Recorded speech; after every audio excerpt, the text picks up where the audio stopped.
Halo Sobat Maya, apa kabar kalian semua? Semoga aja seperti biasa ya, selalu sehat, selalu bahagia, dan makin sukses. Nah Sobat Maya, beberapa waktu yang lalu saya akan membuat polling di community ya. Dan dari hasil polling tersebut, muncullah ADCP sebagai emiten yang paling banyak dipilih. Jadi, sesuai hasil polling, maka pada video kali ini kita akan membahas tentang anak usaha adikarya yang sebentar lagi akan listing di bursanya kita. Siapa lagi kalau bukan PT Adi Komuter Property dengan kode ticker ADCP. Penasaran dengan prospektusnya? Jangan lupa saksikan video ini sampai habis ya. Jadi, PT Adi Komuter Property atau nantinya saya sebut dengan ADCP didirikan pada tahun 2018 dengan kegiatan usaha utama yaitu bisnis perhotelan dan juga real estate. Lini bisnisnya sendiri terbagi menjadi dua, yaitu yang pertama adalah properti dan yang kedua adalah recurring income. Untuk lini bisnis properti, ADCP mengembangkan residensial,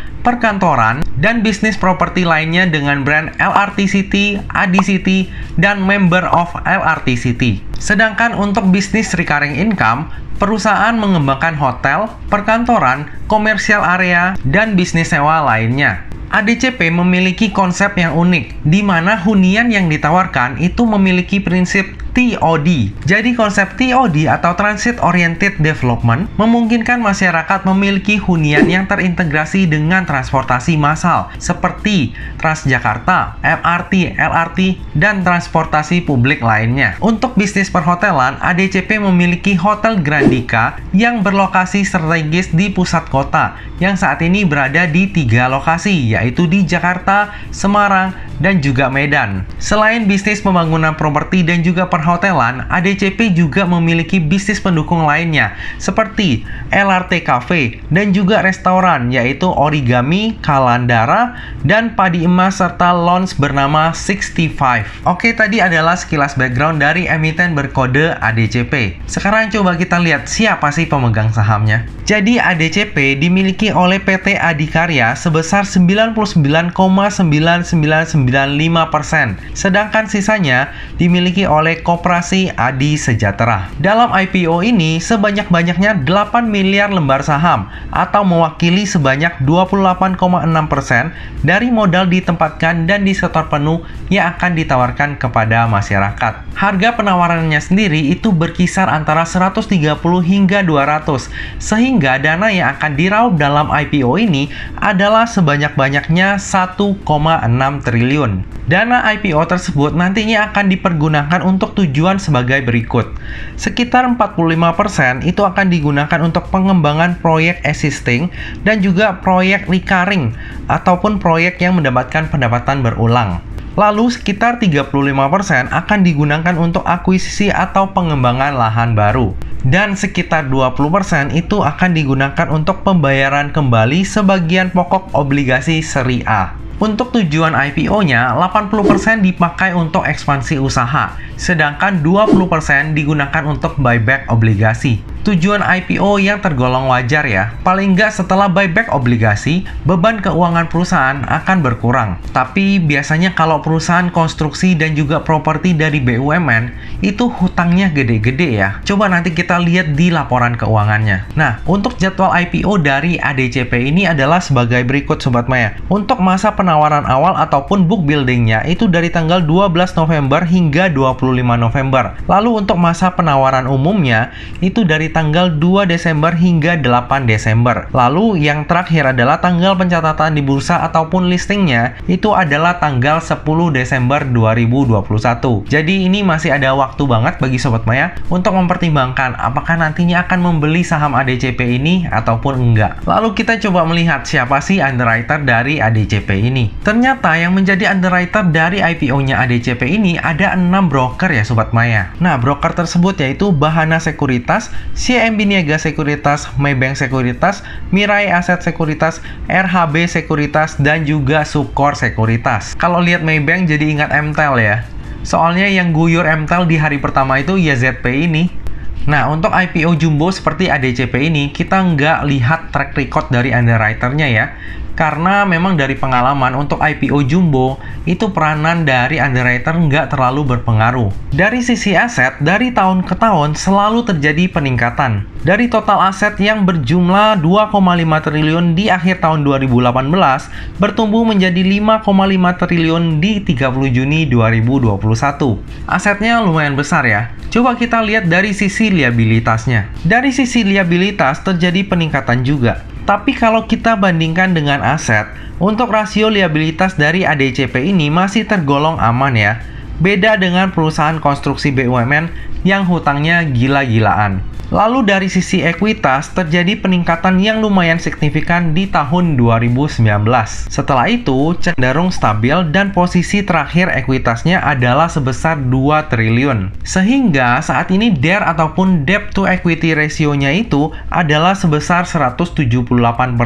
Nilai yang masih cenderung wajar untuk ukuran perusahaan properti. Coba kita lanjut melihat laporan laba ruginya. Dari sisi laporan laba rugi, saya agak kaget begitu mengetahui bahwa di tahun 2020, ADCP masih mencatat pertumbuhan pendapatan usaha. Padahal kita semua tahu bahwa tahun 2020 itu adalah tahunnya pandemi dan tahun yang berat banget untuk sektor properti. Nah, berikut adalah breakdown dari pendapatan usahanya ADCP. Di tahun 2020, penyumbang pendapatan usaha terbesar adalah dari lini bisnis properti. Hal ini menggambarkan hunian yang ditawarkan oleh ADCP itu beneran laku di pasaran. Untuk jangka panjang, sepertinya prospek dari ADCP ini akan semakin menarik. Nah, dengan kinerja dan juga prospek usaha ADCP di masa mendatang, kira-kira valuasinya di harga IPO mahal nggak ya? Oke, langsung aja kita hitung PER dan PBV-nya lalu kita bandingkan dengan kompetitornya. Oke, jadi di sini udah ada datanya. Jadi saya bandingkan dengan kompetitor yang punya sektor usaha sejenis yaitu hunian TOD. Nah, jadi jika kita bandingkan dengan URBN, maka jelas ADCP ini masih tergolong murah ya. Dan jika kita bandingkan dengan Deal, itu malah Deal ini nggak berhasil mencetak laba di tahun 2021. Walaupun mungkin secara PBV jauh lebih murah dibandingkan ADCP. Nah, dari tadi udah banyak hal yang kita bahas, sekarang tiba juga kita ke bagian kesimpulan. Kesimpulan yang pertama, kinerja ADCP di tahun 2020 cukup memuaskan. Walaupun di tengah pandemi, ADCP masih bisa menghasilkan laba usaha yang lumayan besar. Untuk laba full year di tahun 2021, kita masih belum tahu ya apakah akan melebihi tahun 2020 atau enggak. Tapi kalau misalnya kita melihat data Q on Q atau quarter on quarter, seharusnya laba full year di tahun 2021 ini akan jauh melebihi tahun 2020. Menurut saya pribadi, ruang tumbuh bagi ADCP ini masih sangat besar. Apalagi mengingat ke depannya tuh transportasi massal itu akan makin banyak beroperasi. Dan tentunya hal ini akan membuat hunian TOD ataupun Transit Oriented Development itu akan makin diminati oleh masyarakat. Kesimpulan yang kedua, valuasi dari ADCP di tahun 2021 agak cenderung mahal. Tapi kalau kita bandingkan dengan URBN yang di sektor sejenis, ruang tumbuh bagi ADCP ini masih lumayan. Kesimpulan yang ketiga, IPO ADCP adalah IPO jumbo di mana underwriter-nya itu ada 6 underwriter. Biasanya kalau misalnya IPO jumbo seperti ini, pemesanan kita akan dapat lumayan banyak. Lalu dari beberapa komentarnya Sobat Maya di kolom komentar ya, saya sempat baca beberapa.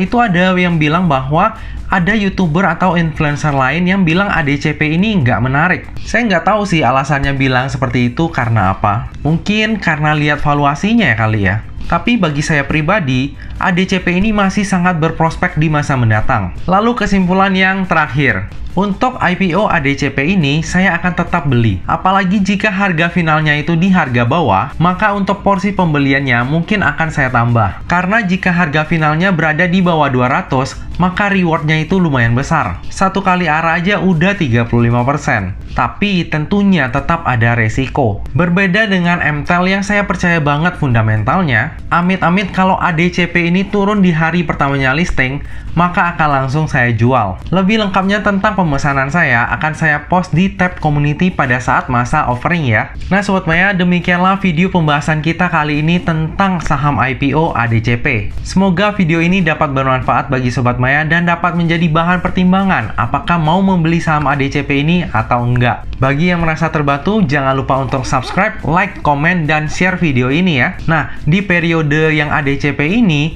saham eIPO itu lumayan banyak nih.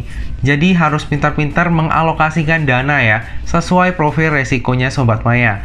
Lebih condongnya ke arah yang mana nih? Apakah lebih ke arah spekulasi atau pilih yang aman-aman aja? Nah Sobat Maya, akhir kata jangan lupa untuk selalu jaga kesehatan, jangan lupa untuk selalu bahagia, dan semoga perjalanan investasi kita selalu cuan bareng-bareng ya. Sampai jumpa di video selanjutnya. Dah.